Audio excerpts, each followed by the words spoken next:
So today I received Dayboat King salmon from Kenai Peninsula in Alaska. Oak bled to ensure its quality, temperature, and freshness. Comes with a temperature stamp, which also lets you know it never went above 36 degrees. When you smell the sweet ocean, you know this was in the water yesterday.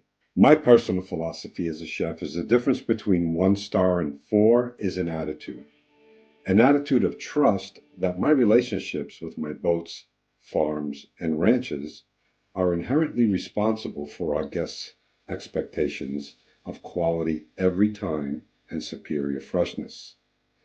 My chefs and I rely on farms, boats, and ranches to deliver hand-picked items that they know the quality we demand from them.